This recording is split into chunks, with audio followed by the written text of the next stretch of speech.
You are now live. Okay, I just got that message. Awesome. Cool. Hey everybody, how's it going? Thiago here. Hello, hello. Welcome. Hello. Wilker. Hey man. Nice to have you here. Hey. Hello. Everybody waving. Good. Hello. Nega difícil. Hi, nega difícil. How's it going? Good evening, guys. Well, Wilker, for me here in Brazil is good evening, but for you, I believe it's good morning, maybe, right? Please let me know, yeah? Guys, thank you very much for joining. Yeah, nice to see you too, Wilker. Yes. This is my very first live session, my very first live here on Instagram. Okay, I froze a little bit, but now I'm back. Great. Good morning. There you go, Wilker. So, guys, this is my very first live here on Instagram. I'm super excited because I think this is going to be a really cool format for me to share content with you. More content that I'm sure is going to help you tremendously with your English journey, okay? So, as you probably know, the topic today is advanced English, right? What is advanced English? And I'm going to be explaining some of the key elements, the key features today that an advanced speaker should have, okay? I'm good. Thank you very much. Yes. Awesome. Well, guys, if you have been following me here for a while, yeah, you know that I talk a lot about advanced English. Right? I talk a lot about it. I talk a lot about leaving or getting out of the intermediate level, breaking free from the intermediate level. But then you might be wondering, okay, Thiago, that's nice and cool, but how do I know I got there? How do I know I got to advanced level? What kinds of things should I study or should I focus on in order to become advanced? So hopefully with this live today, I'm going to clarify some of these points with you so that when you leave here today, you should have a better picture of where to focus your energy, where to focus your efforts in order to become advanced. Okay. By the way, before I get started, I'm just going to ask you to please share this video, share this live with your contacts. Yeah. Maybe you have a friend or family member who is into English, into learning English, and share this live right now so that maybe this person can join us and learn a little bit, right? All you gotta do is click on the little airplane button here, the little airplane icon, right? And then share, spread the word, okay? So guys, without further ado, let's get started here with what advanced English is, okay? Hello. Mari, hello Mari, good evening. Nice to have you here. So, what is advanced English, guys? Look, I have been teaching for a while, a good while, okay? I've been a teacher for 14 years. It's a lot of time, man. And, you know, during all this time, I have seen many things and studied many things. So based on my experience, helping students get to advanced level, and also on all the things that I studied, I summarized here advanced English into 4 big ideas, okay? 4 big ideas. Let's call them the 4 big ideas of advanced English, okay? The 4 big ideas of advanced English. What are they? Let me introduce the 4 big ideas first. Fluency, accuracy, sophistication, and mastery, okay? Fluency, accuracy, sophistication, and mastery. I'm going to be detailing each one of them, talking about each one of them individually. If you have any questions, let me know here in the chat. If you have any observations, let me know as well. Yeah, let's have a little conversation about this, okay? Hello, Louisa. Good evening. Nice to have you here. Let's talk a little bit about advanced English. So, guys, let's start with the first big idea, which is fluency, okay? Look, if you want to be advanced, if you want to be an advanced or proficient speaker of English, you need to be fluent. You gotta be fluent. There's no other way. Fluency should be your top priority. okay? There's no way you can be advanced or proficient without being fluent. And what is fluency, you might ask?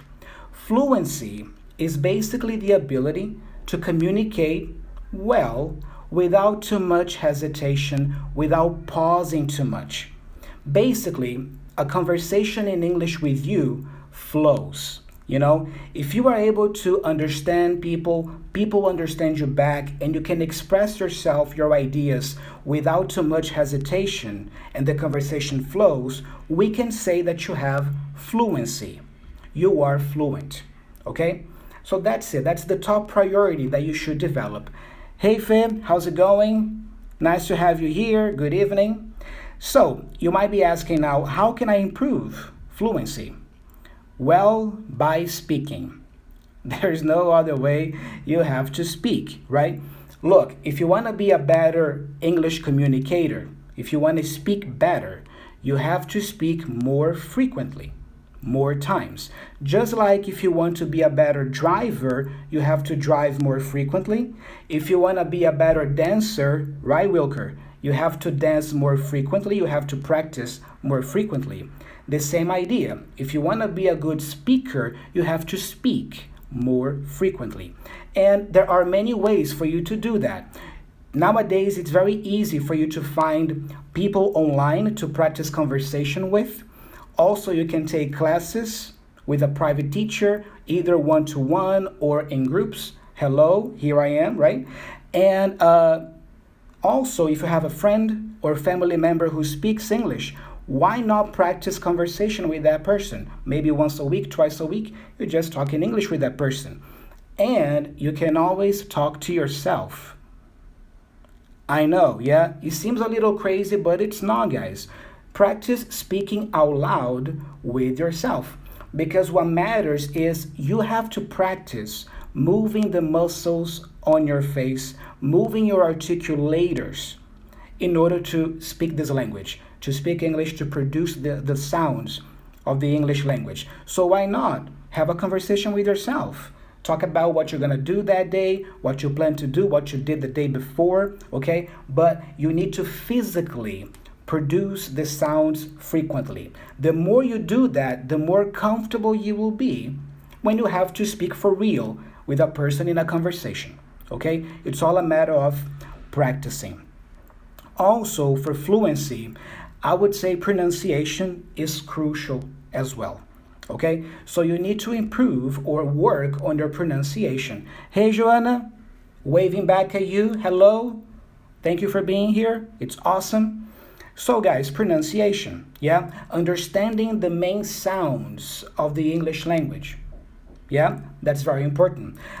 You can actually study pronunciation. There are many books in the market nowadays only about pronunciation, or you can have classes with a teacher who knows a lot about the sounds of the English language and who can help you learn those sounds and then practice them. Okay, so speaking as much as you can, any chance you get, working on your pronunciation. And about pronunciation, by the way, I want to be very clear, guys.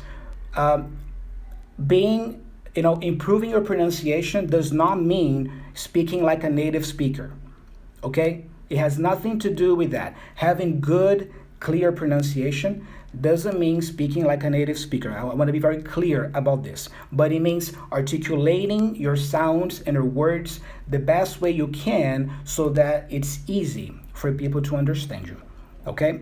And finally, still on fluency, right? I would say listen to your heart, right? Listen to your heart, because if you start to think too much, imagine you are having a conversation in English with somebody. If you get in your head and you start thinking about making a mistake, or about the rules of the language or the words that you forgot, if you start thinking about that, you will block, you will freeze.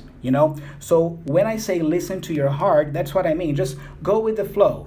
Yeah, be focusing on communicating and expressing what you're thinking the best way you can. If you have some mistakes here and there, that's fine, because you are practicing fluency. Okay? So is that clear so far, guys? Fluency, is that clear? This first point here about fluency. Let me know here in the comment. Say yes. Yes, it's clear. I understand. Fluency. Like the song. Yes, Louisa, like the song. Listen to your heart. Roxette. I love the song, yeah? I'm a natives guy, yeah? Love it, yeah? So guys, that should be your top priority, okay? Fluency. But, and here is the pulo do gato, yeah? The jump of the cat, right? Fluency enough, actually, excuse me, fluency is not enough, okay? If you want to be advanced, if you want to be proficient in English, fluency is not enough. You need a few more things. There are secondary and tertiary things that you need. Just fluency is not enough. So what else do you need? Well, one of these things is the second point that I brought to you today. Accuracy. Okay? You also need accuracy. And what is accuracy? Basically, accuracy is the precision with which you speak. How correct, how precise, how accurate you are when you speak English, when you write in English. So accuracy is directly related to the amount of mistakes you make. In other words, the more advanced you become, the fewer mistakes you should be making. I don't mean that mistakes are prohibited. Of course not. We all make mistakes. Mistakes are normal, okay? But the frequency of mistakes is what matters, okay? So if you want to become truly an advanced or proficient speaker of English, you should aim at the highest level of accuracy as you can, okay? I like to recommend aiming at 90% accuracy. At least 90% accuracy when you communicate, meaning that maybe for every 10 sentences you speak, one is gonna be a little off, maybe a word usage here or a little mistake there, or for every 100 sentences you write in a text, maybe 10 will be a little bit off, but that's it, So having as much accuracy as possible, that's another feature of advanced English. Okay, now still talking about mistakes, guys. We have mistakes and mistakes, as we say in Portuguese, right? Mistakes and mistakes. Certain mistakes should not happen anymore at an advanced level. Okay, let me give you an example here. Hey Henrique, how's it going? Or should I say Jaribes? Nice to have you here, man. Luisa is asking, like grammar. Yes, Luisa, it is related to grammar also, but let me give you some examples here of mistakes that maybe should not happen anymore at an advanced level. If you say, he eats breakfast every day, people understand you, right? In terms of fluency and communication, it's not a problem. He eats breakfast every day. But this is not accuracy, right? It's not accurate because the right way is he eats breakfast every day. And this is a very simple mistake. For a beginner, it's okay to say this. It's fine. We understand because we are focusing on communicating, right? But for an advanced person, this kind of mistake should not happen anymore because it's too basic. So we say he eats breakfast every day, okay? Another example of a super basic mistake, right? That should not happen at an advanced level. When you go to a party, at night, right? You arrive there and you want to say hello to people, you want to greet people, right? Saying good night. That's a super basic mistake. Imagine you go to the party, hey everybody, how's it going? Good night. No. Yeah, this is a super simple mistake that should not happen at an advanced level anymore, okay?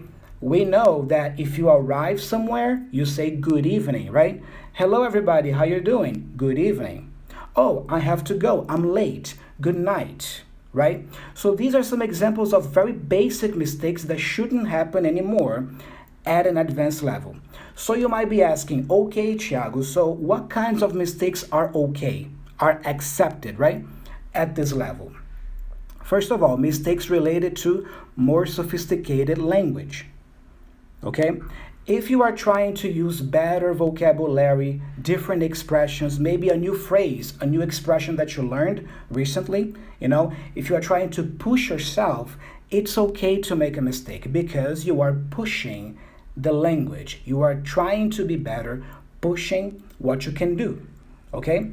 So that kind of mistake is actually okay because you are making this effort, Hey Dennis, nice to see you here. Good evening. Waving back at you. Thank you for joining. Another type of mistake that is okay at this level, guys, at the advanced level, is mistakes related to tiredness. Tiredness. Maybe you are feeling tired that day, Maybe you had a bad day. Maybe you had a long day. Maybe you are distracted. You are sick. And then you have to speak in English with someone, and then you make some mistakes. It's fine, right? So those kinds of mistakes, either related to more advanced language or sophisticated language, right? And related to tiredness, distraction, or sickness, they are okay. But the idea is try to be as accurate as you can, okay? Now, if you ask me, Thiago, which one do you think is more important? Fluency or accuracy? Fluency or accuracy? Remember that the first point I presented to you today was fluency. So yes, I'm going to tell you that fluency should be your priority, always. It's much better for you to be fluent and maybe not be so accurate because you are still able to communicate than maybe being very accurate but not fluent. Because that happens, guys, Some people can be fluent and not be so accurate. So they communicate, they express themselves, they survive, right? But they make a lot of mistakes. That is not really ideal for an advanced speaker to make too many mistakes, but it's still better than maybe a person who is super accurate. Everything the person speaks is spot on, correct, but the person doesn't have fluency. The person takes too much time or too long to speak something, to say a phrase. Okay, so if I were to give you a visual representation with my fingers, it would be like this. Okay, this is fluency, this is accuracy. All right, fluency should always be your top priority because why do you learn English? To communicate. That should be your priority. However, don't neglect, don't forget, don't forsake accuracy. Okay, so I would say that accuracy should follow right here, close second. And then you develop yourself like this. Always focusing on communicating, always focusing on fluency, but also not forgetting to be as accurate as you can. Okay? Guys, how can you improve? How to improve accuracy?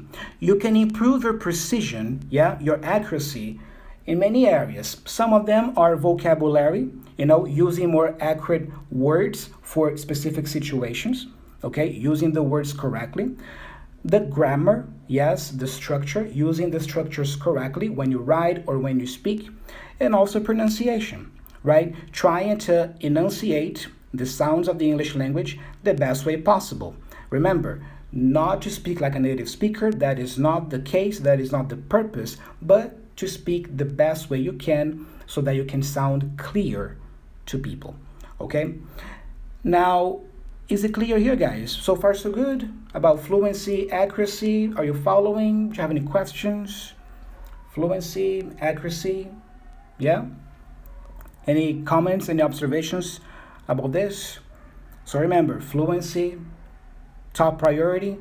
Second, don't forget the accuracy. It's important too, to be as correct as you can, right? So that you can be more, let's say, precise in your communication, and then you are able to say exactly what you want to say.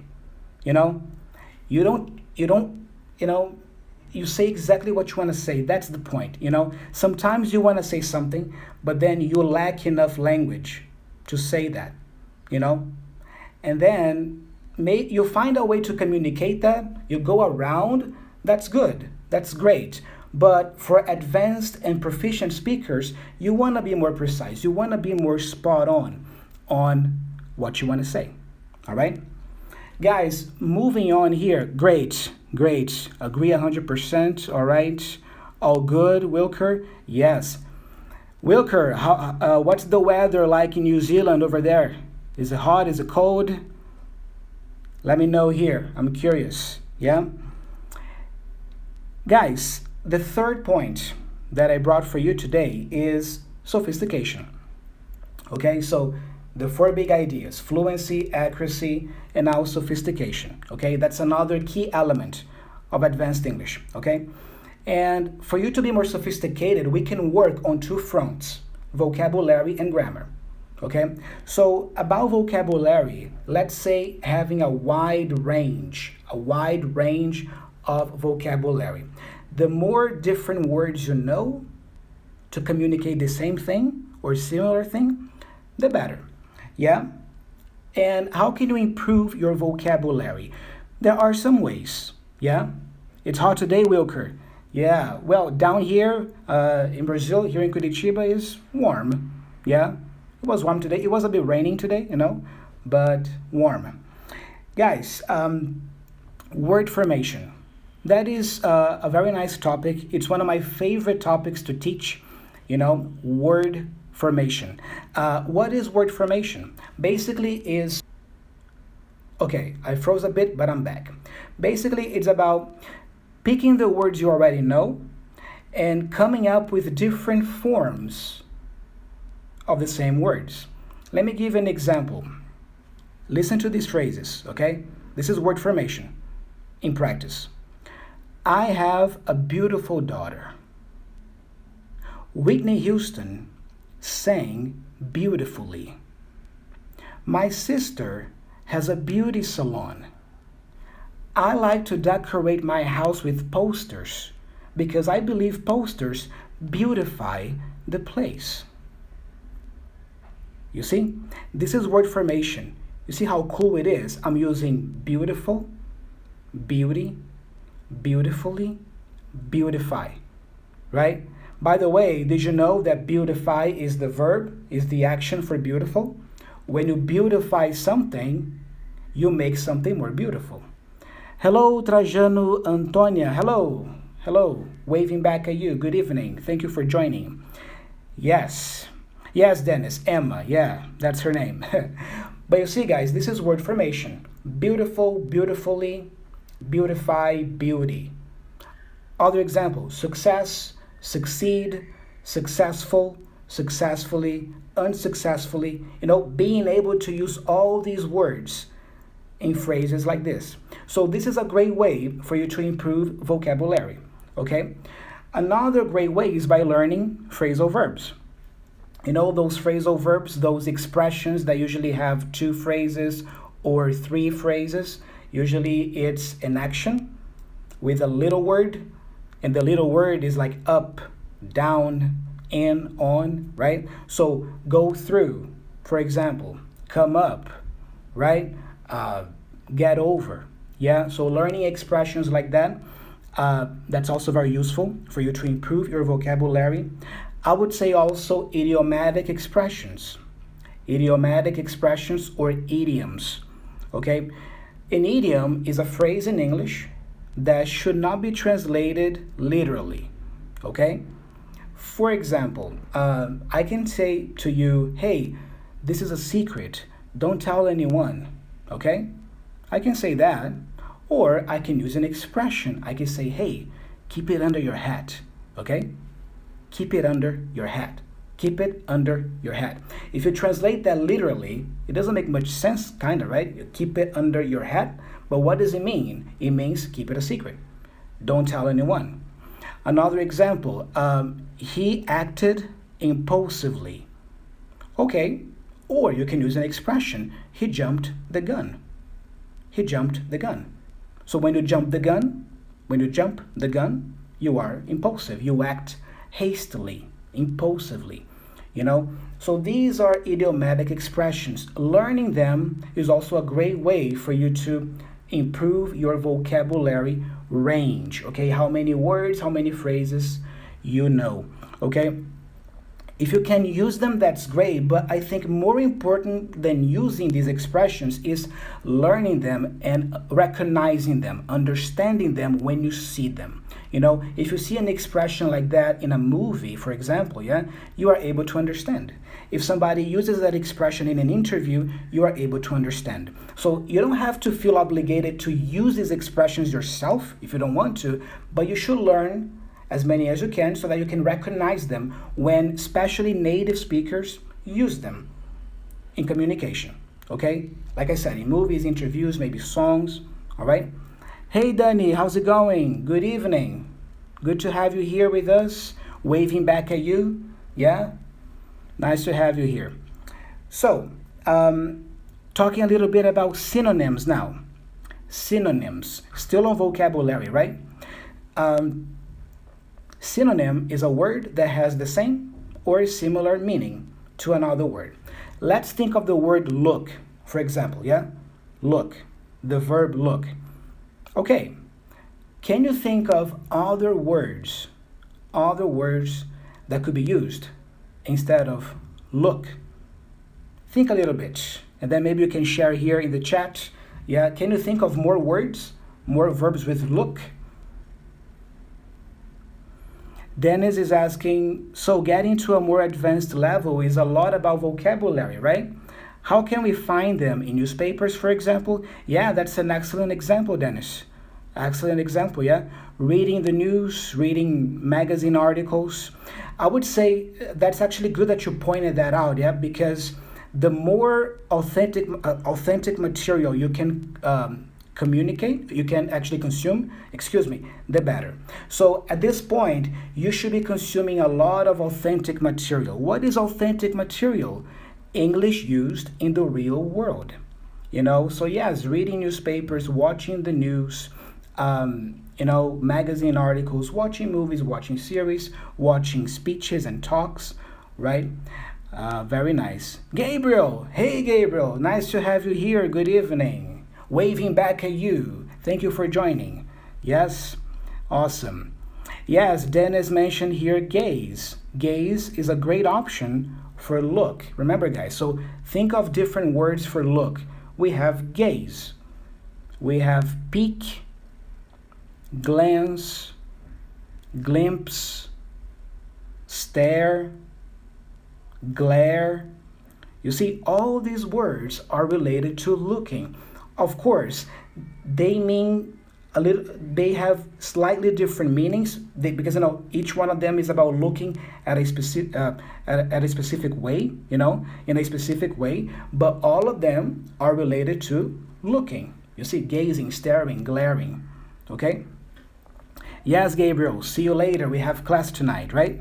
But yeah, guys, that's about synonyms, okay? Learning different words to say the same thing. I always like to give this example. Think about the word child, kid. Okay, we are here, right? Child, kid. We have more, right? Infant, youngster, offspring. If it's a very, very small child, toddler, you see, so it's about having different words to communicate the same or similar idea. That's also an excellent way for you to improve vocabulary. So word formation is excellent. I love teaching word formation, by the way. Phrasal verbs, idioms, and synonyms. That's a great way for you to improve vocab. Now, what about grammar? Yeah, how can you be more sophisticated in your grammar?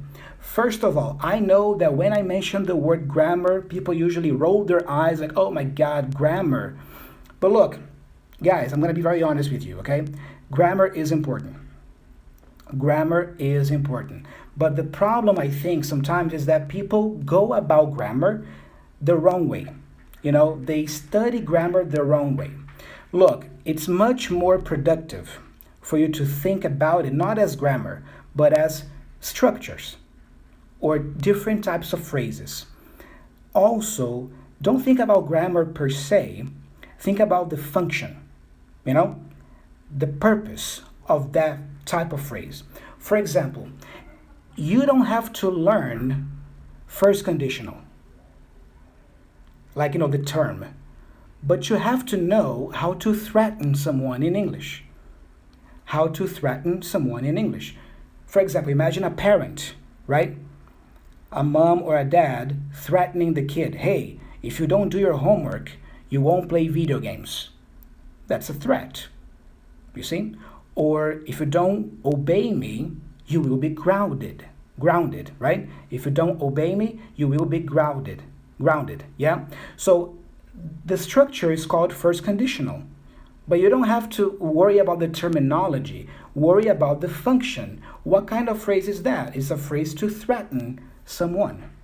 You see?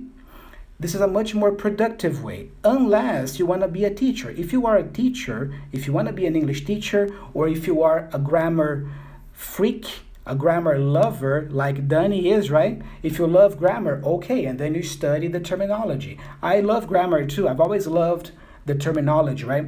But for most people, they start thinking about present perfect, second conditional, reported speech, and then it's not really productive because remember, the focus is always communication, right? So, okay, how to threaten someone. Another example, my mother said that she had been to the mall last week. My mother said that she had been to the mall last week. What am I doing with this structure, with this phrase? I am reporting something to you, yeah? I am telling you something my mother said to me, right? A third person said that to me, and then I'm telling you back, right? My mother said she had been to the mall last week, okay? That's what you have to know or learn. You don't necessarily need to learn that this phrase or structure is called reported speech. Got it? So this is a much more productive way for general English speakers, right, to think about grammar, okay? So using more advanced structures is very important, okay? I'm going to give you the terms here of some that I consider to be very important for you to master, okay? But don't worry about the term per se. Worry about the function, okay? So the conditionals are very important structures for you to learn. First, second, third conditional, reported speech, for example, passive voice, even gerund and infinitive, when you use to go, to do, to play, and going, doing, playing, yeah? But these are some examples of topics that are more advanced structures, and you should master them as well, okay? But remember, the function is more important than the terminology per se, unless you love grammar to death or you aspire or you are a teacher, okay? Well, guys, so far so good, yeah? We have fluency, accuracy, sophistication, right? And the fourth big idea for advanced English is mastery, okay? Mastery. Mastery basically is a combination of the previous three. When you are able to speak fluently, as accurately as you can, and as sophisticated as possible, using different words, different structures, different expressions, right? And when you are able to do that for a certain amount of time, we can say that you have finally mastered English to an advanced or proficient level, okay? When you are able to be fluent as accurately as possible and sophisticated for a period of time, you have mastered the English language, okay? So these are the four big ideas of fluency, accuracy, sophistication, and mastery that relate to having advanced English, okay? But one thing that I wanted to point out as well is once you've mastered, the English language, that doesn't stop, right? We should always keep learning, always keep studying, okay? Because maybe you mastered at that point in time, but if you don't practice, if you don't keep in touch with the language, you lose some of it. You start to get rusty, okay? So English should be a lifetime goal, a lifetime pursuit for you. It's really a lifestyle. It is a lifestyle. Maybe you're not going to have classes, English classes forever, or you're not going to study with your teacher forever, right? But you should always be in touch with the language, always consuming content in English, always learning different words, different expressions, okay? It should be a lifetime pursuit, okay? So that's it. Julia, hello Julia, nice to have you here, waving back at you. Thank you very much for joining. Hope you're doing well. Nice to have you here. Hello, hello. Good evening. Waving back at you too. Thank you for joining. That's awesome. Guys, do you have any comments? Any comments, any questions about these 4 points here? Fluency, accuracy, sophistication, and mastery, and how they relate to having advanced English. Any ideas, any comments? Let me know. Let me know. I think I have a few minutes before my class, right? I have a class now at 7, yeah? So, what did you think of these ideas, guys? Tell me. Do you help learners with advanced English, Thiago? Yes, I do, Dennis. Actually, it's one of the things that I love to focus on, right? I love to focus on helping people get out of the intermediate level, leaving the intermediate level, and becoming advanced English. Yeah?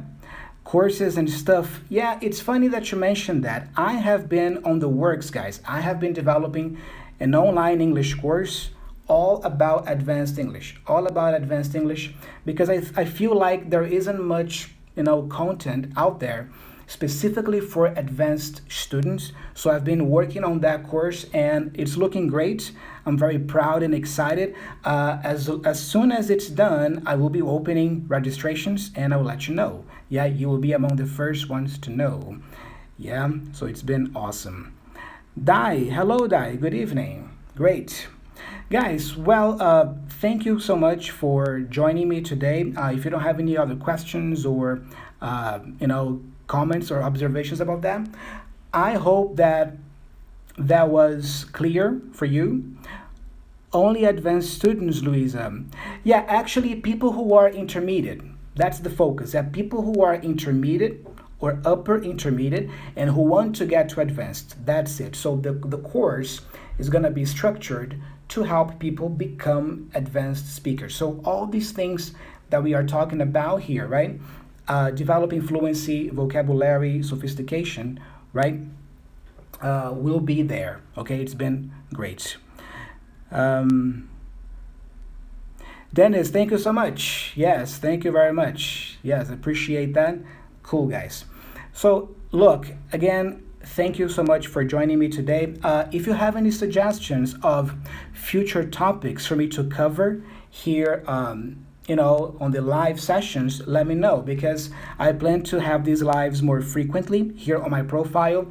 And every time I come here live, I'll be talking to you about a different aspect, a different topic related to English, okay? So if you have any suggestions, any topics that you want me to cover more, let me know. Send me a message, okay? Maybe if you want me to go even deeper in one of these aspects that I presented to you here today, because today was just an overview, right? An overview of a bunch of things that we should be learning and improving, right? So let me know, okay? Guys, thank you very much. Dennis, thank you. Nega, thank you very much. Nega Difícil, thank you very much. Wilker, thank you for joining, my man. Yeah, you have a good one too. And guys, I'll see you soon, okay? Take care. Have a good night. I have to teach now. I have a class. Bye-bye.